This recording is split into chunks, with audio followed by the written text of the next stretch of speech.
Assalamualaikum warahmatullahi wabarakatuh. Di sini saya akan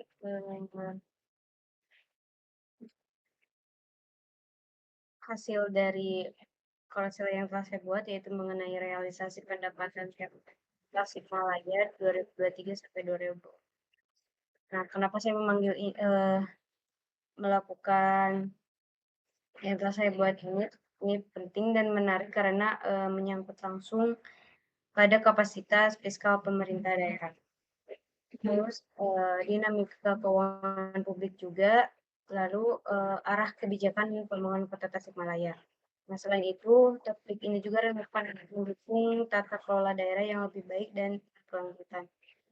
Dari itu, ya total realisasi pendapatan pemerintahan Kota Tasikmalaya ini mencapai 1.698.000.000, yaitu 76 juta sekian. Sementara pada tahun 2024 angkanya meningkat menjadi 1.792.496.242.470.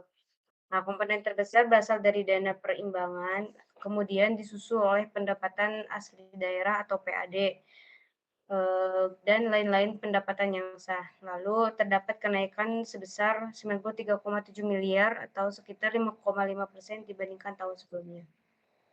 Nah, jenis pendapatan daerah ini pada PAD ini di 2024 364,3, lalu di 2025 351,8. Nah, dari struktur pendapatan daerah ini didominasi oleh dana perimbangan yang mencakup hampir 65% dari total pendapatan, meskipun pendapatan asli daerah ini merupakan indikator kemandirian daerah. Proporsinya masih rendah. Tahun 2025 menunjukkan peningkatan total pendapatan daerah sebesar 5,5%. Insight dari data ini, ketergantungan pada transfer pusat masih tinggi. Nah, perlu dioptimalisasi PAD untuk memperkuat otonomi fiskal daerah. Lalu untuk pendapatan asli daerah, sumber dan perbandingan ini, yaitu di sini ada pada tahun 2024 dan 2025. Pada tahun 2024 lain-lain pada apa ada yang lain-lain PAD-nya menjadi kontributor terbesar, namun mengalami penurunan drastis di 2025. Nah, sebaliknya retribusi daerah ini melonjak hampir 14 kali lipat. Hal ini juga menunjukkan perubahan strategi atau optimalisasi sektor layanan publik. Nah, dari insight data ini perlu penelusuran sumber peningkatan drastis retribusi serta transparansi atas yang lain-lain PAD-nya itu yang menurun tajam. Selanjutnya itu dana perimbangan dan pendanaan lain, yaitu dukungan fiskal pusat. Nah, dana alokasi ini umum masih menjadi sumber transfer terbesar dari pusat ke daerah. Terdapat peningkatan signifikan pada bantuan keuangan provinsi sebesar 65%. Ini mencerminkan sinergi antara pemerintahan yang meningkat. Nah, dari insight ini kolaborasi antara tingkat pemerintahan menjadi kunci keberlanjutan fiskal pada keberlanjutan fiskal daerah ini, namun perlu ditingkatkan efisiensi pemanfaatannya agar berdampak pada pelayanan publik. Mungkin cukup sekian pemaparan konsil yang telah saya buat. Assalamualaikum warahmatullahi wabarakatuh. Assalamualaikum warahmatullahi wabarakatuh. Pada kesempatan kali ini saya akan membawakan Parusa dengan tema tumbuhnya pesatnya restoran di Kota Tasikmalaya tahun 2021 sampai 2024. Kenapa saya memilih tema ini? Restoran dan bagian ini dari kehidupan masyarakat. Tidak hanya sebagai tempat, tapi juga sebagai ruang interaksi sosial, budaya, dan pertumbuhan ekonomi lokal. Lanjut.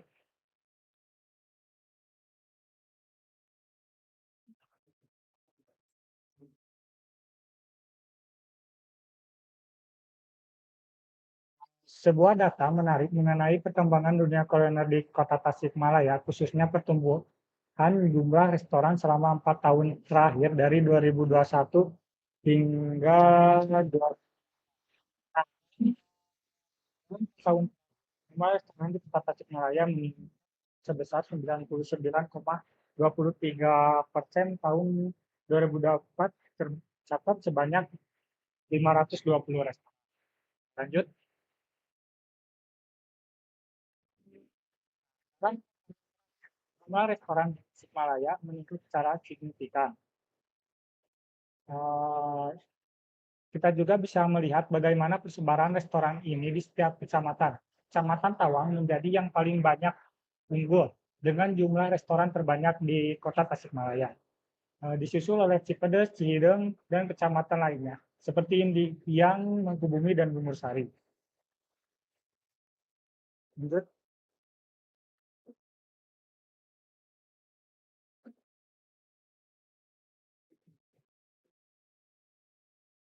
Nah, yang menarik adalah Tawang bukan hanya yang terbanyak, tapi juga yang paling berkembang pesat dalam 4 tahun. Jumlah restoran naik lebih dari 2 kali lipat. Sementara itu, Cideng yang awalnya tertinggi di 2021 justru mengalami penurunan signifikan. Lanjut.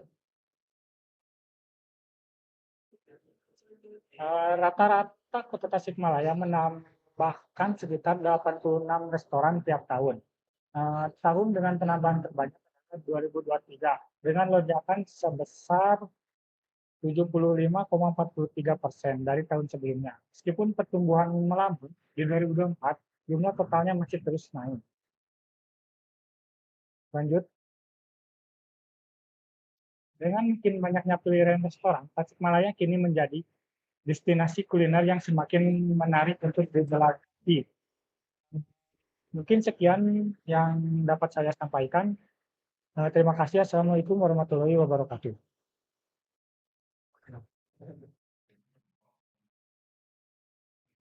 Oke, baik. Assalamualaikum warahmatullahi wabarakatuh.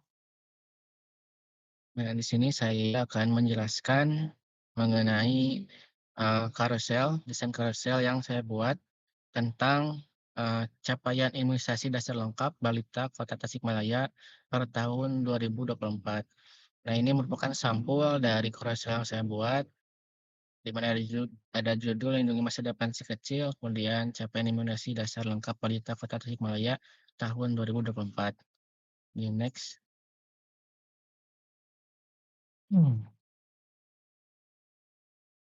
Nah, ini merupakan poin utama atau beberapa poin mengenai manfaat dari imunisasi. Karena kenapa alasan saya membuat carousel ini adalah untuk eee, memberikan penjelasan kepada halayak umum bahwasanya imunisasi merupakan langkah preventif paling efektif untuk melindungi anak dari penyakit serius seperti campak, polio, dan difteri. Data yang akan ditampilkan mencerminkan upaya kolektif menjaga kesehatan generasi masa depan sehingga perlu disebarluaskan untuk membangun kesadaran masyarakat. Nah, ini ada beberapa poin, ada 3 poin manfaat dari imunisasi. Yang pertama ada mencegah penyakit berbahaya, kemudian ada melindungi komunitas atau lingkungan sekitar, kemudian masa depan sehat. Dilanjut. Nah, ini merupakan data dari mengenai imunisasi di Kota Tasikmalaya. Lebih dari 10.000 data, 10.000 balita di Kota Tasikmalaya telah dilindungi, di mana ada 3 imunisasi. Yang pertama ada BCG sebanyak 10.485 jiwa, kemudian ada polio sebanyak 10.257 jiwa, kemudian ada campak 10.335 jiwa. Ini merupakan suatu capaian Kota Tasikmalaya bahwasanya sudah banyak balita yang sudah melakukan vaksinasi atau imunisasi gitu. Lanjut. Nah, ini merupakan capaian tiap kecamatan di Kota Tasikmalaya.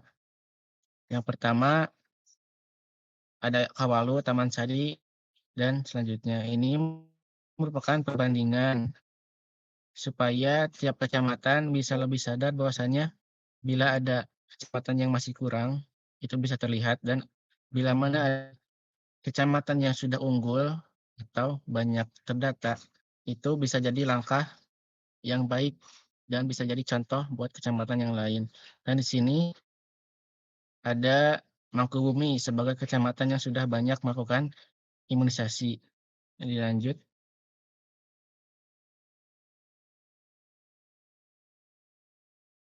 Ada tampilan visualisasi dari kecamatan yang unggul eee, melakukan imunisasi. Apresiasi untuk kecamatan dengan cakupan imunisasi tertinggi, di mana seperti yang sudah disebutkan sebelumnya, Mangkubumi menjadi kecamatan tinggi melakukan imunisasi sebanyak 1.421 jiwa, kemudian itu 1.405 jiwa dan Cihideung sebanyak 1.125 jiwa. Dilanjut. Nah, ini merupakan pesan yang atau eee,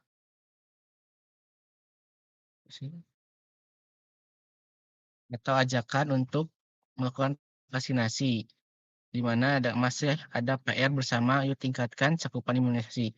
Beberapa kecamatan masih perlu dukungan kita bersama untuk memastikan semua balita terlindungi. Ayo saling ingatkan tetangga dan saudara. Jadi tujuan pembuatan Krosel ini adalah untuk mengingatkan semua halayak umum untuk melakukan vaksinasi atau imunisasi. Dilanjut. Nah, ini merupakan tampilan untuk ajakan juga seperti slide sebelumnya. Mungkin untuk pemaparan Koresel yang saya buat dicukupkan. Terima kasih. Wassalamualaikum warahmatullahi wabarakatuh. Baik, Assalamualaikum warahmatullahi wabarakatuh. Pada kesempatan kali ini, saya akan mempresentasikan hasil korosel saya mengenai industri terbesar di Kota Tasikmalaya dengan judul Makanan hingga Tekstil, ini sebuah industri terbesar di Tasikmalaya. Infografis ini disusun berdasarkan data dari BPS Kota Tasikmalaya untuk memberikan gambaran tentang sektor industri yang mendominasi perkembangan ekonomi lokal. Next.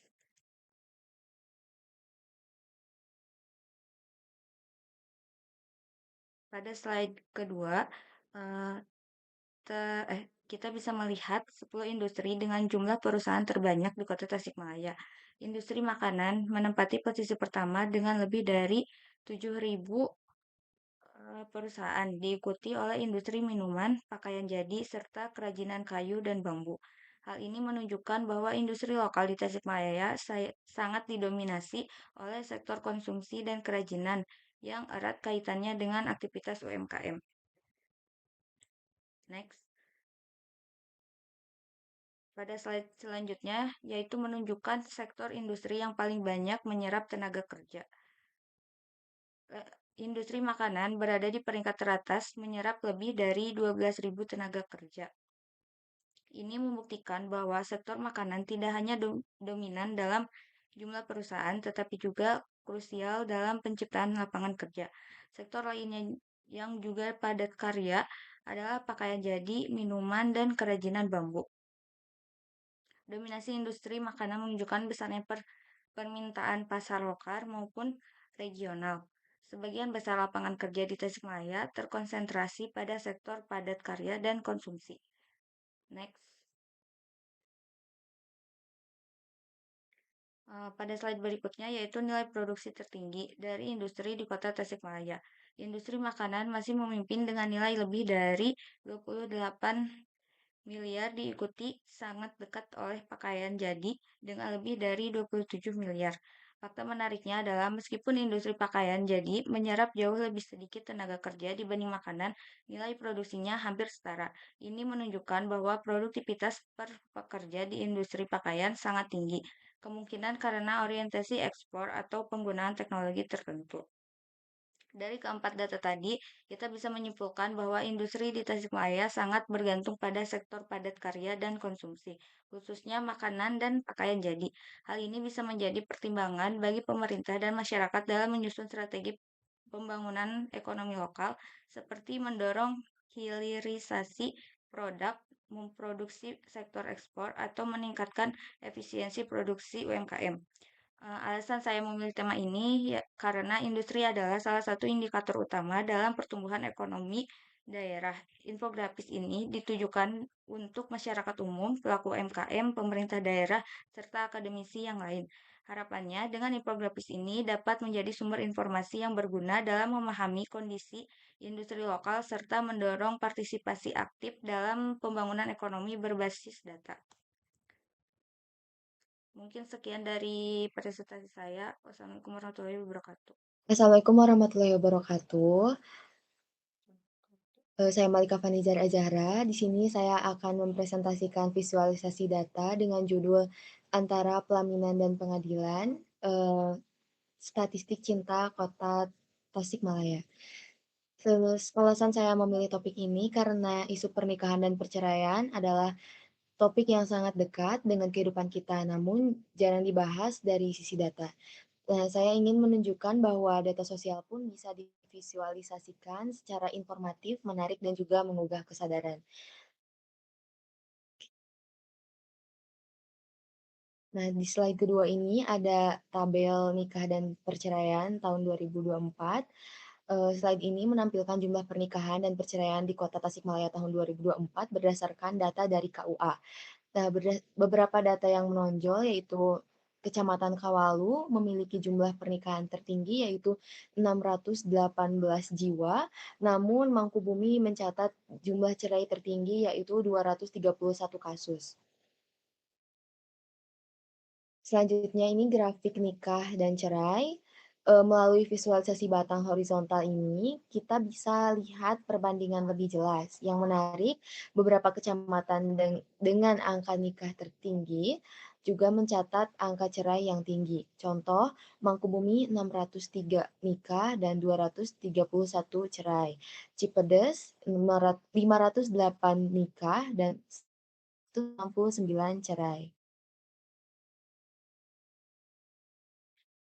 Nah, berikutnya ini, saya juga menyisipkan data 3 tahun terakhir, dari 2021, 2022, 2023, hingga 2024. Di sini terlihat, terjadi penurunan, pernikahan dan perceraian setiap tahunnya, bisa jadi karena banyaknya pasangan yang mulai menunda menikah atau karena kesadaran akan kesiapan emosional meningkat. Nah, slide terakhir ini, Kota Tasikmalaya mencatatkan total 4.443 pernikahan dan 1.567 perceraian pada tahun 2024. Hampir 1 dari 3 pernikahan berakhir cerai. Ini bukan hanya angka, tapi refleksi bahwa kesiapan mental dan pendampingan rumah tangga menjadi kebutuhan mendesak. Nah, insight dan korelasi yang saya temukan adalah kecamatan dengan angka nikah tinggi juga cenderung memiliki angka cerai yang tinggi, artinya banyak pasangan yang mungkin belum siap secara emosional meskipun, secara administratif siap menikah. Untuk insight-nya, pernikahan yang banyak tidak selalu berarti harmonis, ada kebutuhan mendesak akan edukasi pranikah dan pendampingan pasca nikah. Baik, sekian mungkin pemaparan dari visualisasi data saya. Terima kasih. Wassalamualaikum warahmatullahi wabarakatuh.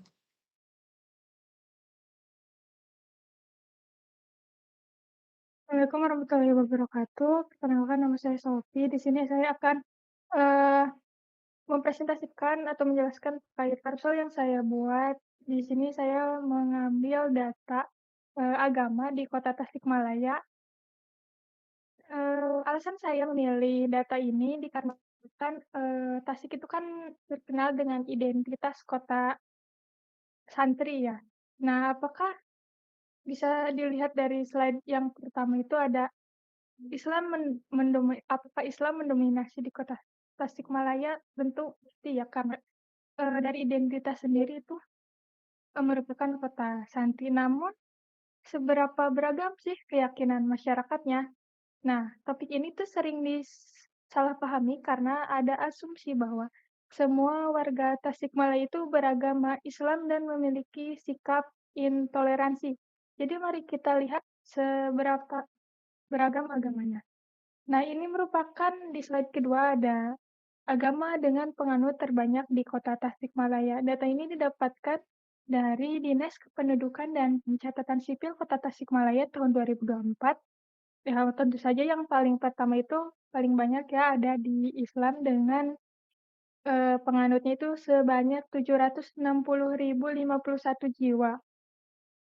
Dilanjut dengan Protestan sekitar 8.085 jiwa dan sampai Katolik maupun Hindu Buddha juga ada di Tasikmalaya. Walaupun Hindu hanya 20 orang dan lainnya itu ada 123, di mana terdapat catatan bahwa lainnya itu merupakan gabungan dari agama Konghucu dan kepercayaan terhadap Tuhan Yang Maha Esa. Nah, dari total sekitar 770.000 masyarakat Kota Tasikmalaya, sebanyak 98,6% menganut agama Islam. Nah, selain membahas dari agamanya, kita juga akan melihat persebaran tempat ibadah. Nah, tempat ibadah di Kota Tasikmalaya itu bukan cuma masjid. Walaupun masjid mendominasi, Kota Tasikmalaya juga memiliki gereja dan vihara.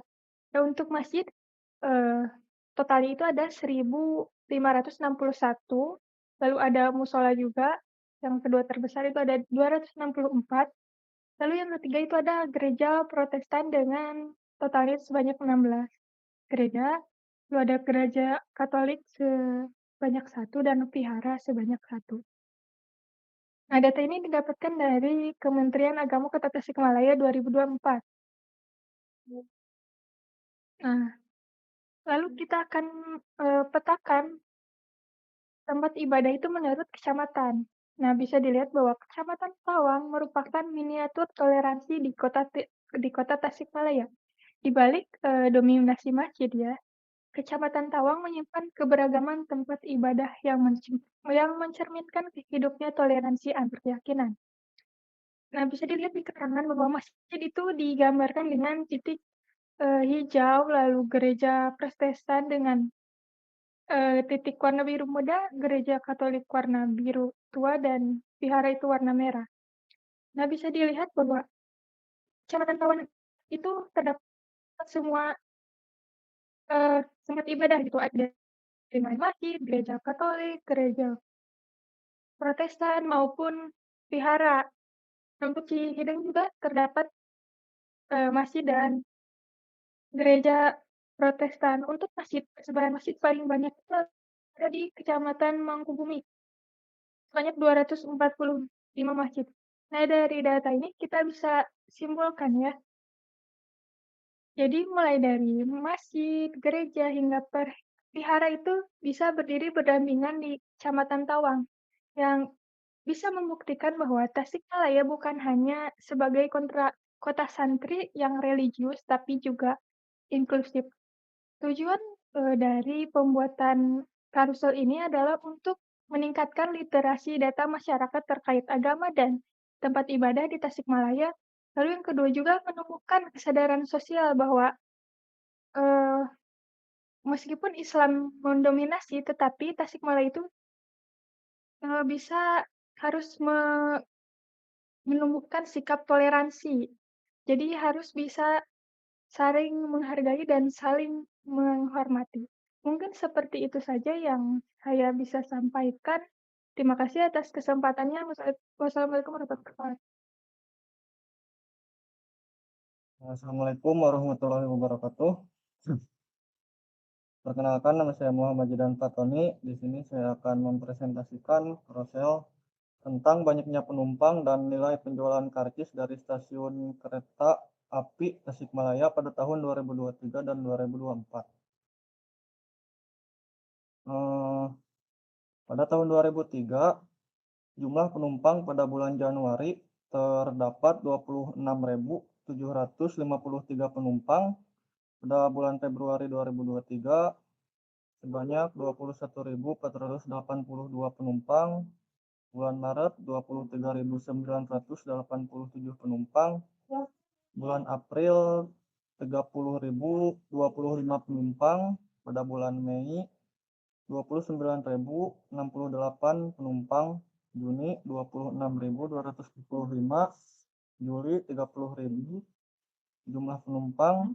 Agustus jumlah penumpangnya terdapat 26.139. Pada bulan September terdapat 26.070 orang. Pada bulan Oktober 26.824 penumpang. Dan November 26.165 penumpang. Pada bulan Desember terdapat 30.812 penumpang. Ini untuk tahun 2024-nya terdapat pada bulan Januari 2024 jumlah penumpang terdapat 25.000, bulan Februari 29.000, bulan Maret 27.000, bulan April 22.000, Mei 31.000, Juni 34.000, Juli 35.000, Agustus 31.000, September 29.000, Oktober 30.000, November 30.000, Desember 35.000. Sekarang nilai penjualannya pada bulan Januari terjual total penjualannya 3,4 miliar, Februari 2,7 miliar, Maret 2,8 miliar, April 4,2 miliar, Mei 4 miliar, Juni 3,5 miliar, Juli 4,4 miliar, Agustus 3,4 miliar, September 3,4 miliar, Oktober 3,5 miliar, November 3,6, Desember 4,5. Total penumpang di tahun 2023 terdapat 323.570 total penumpang dan total penjualannya terdapat 44.032.358.000. Mungkin sekian presentasi dari saya. Terima kasih. Wassalamualaikum warahmatullahi wabarakatuh.